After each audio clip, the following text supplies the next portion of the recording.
right, guys, welcome to Rossoneri TV. We are going to be talking about Calhanolgu today. A report from journalist Nicolo Schira says that Gordon Stipic is pretty much ready to accept that 4 million plus bonuses contract Milan is offering Calhanolgu.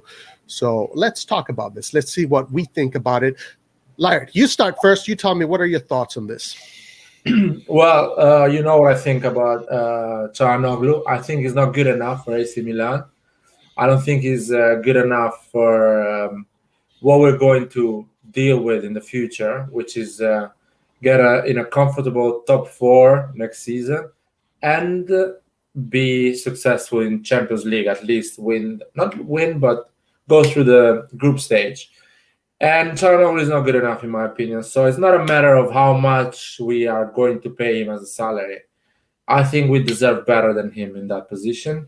But of course, it's the cheapest option at the moment because it's cheaper to sign him for another 3 or 4 years deal than actually acquire someone. And you never know how good that someone is going to be. So it makes sense as how you can call it, a transfer market decision or something like that.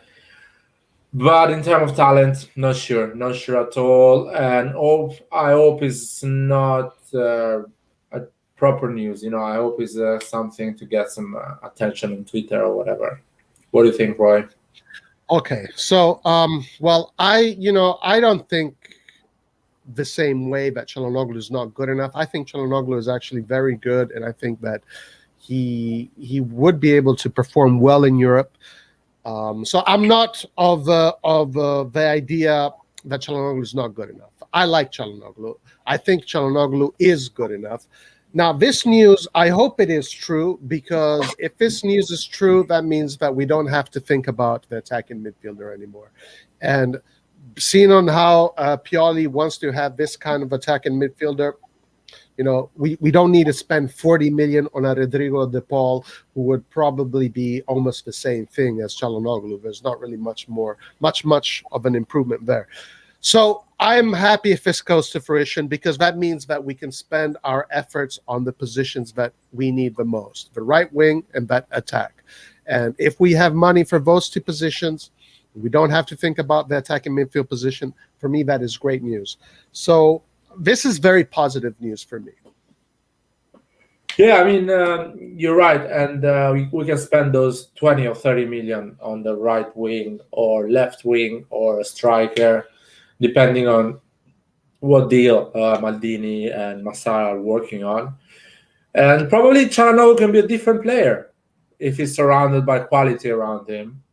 Definitely, if you have enough quality to play with. And as we know, he played a lot of time with Leao or Rebic as a striker. And every time he played with Ibra, he kind of performed a bit better. But still doesn't convince me 100%.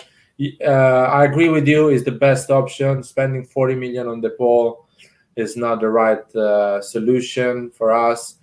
And Pioli likes that type of players. He builds a team around these type of players, which they run a lot, they defend and attack all together. So it makes sense. Economically makes sense. Hopefully, I am wrong. We're gonna get a lot of hate in this video about De Paul because a lot of people loves him and thinks he's the next big thing. Hopefully, Calhanolgu can perform in Champions League. I agree, in Champions League there is more space, so he can actually get more sorted out during the attacking part of the game. In Serie A, it's quite cagey. The game is always a bit tough. Yeah, I agree with that. That's true. That's actually a really good point. In Europe, the football is more open. Teams there you don't really see many teams play the catenaccio. There are a few, but that's not really what happens in Europe. So guys, please let us know what you think in the comments. Does this need to happen? Should we just stick with Calhanolgu and go further? Or do you guys think, no, Calhanolgu, technically, he is not the player AC Milan need. It's not the player we want to see. We want to see more. We want to see more creativity.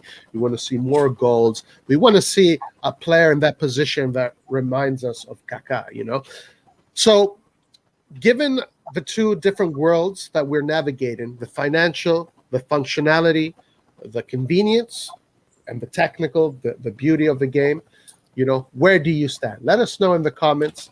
And thank you very much for watching. Till next time, ciao.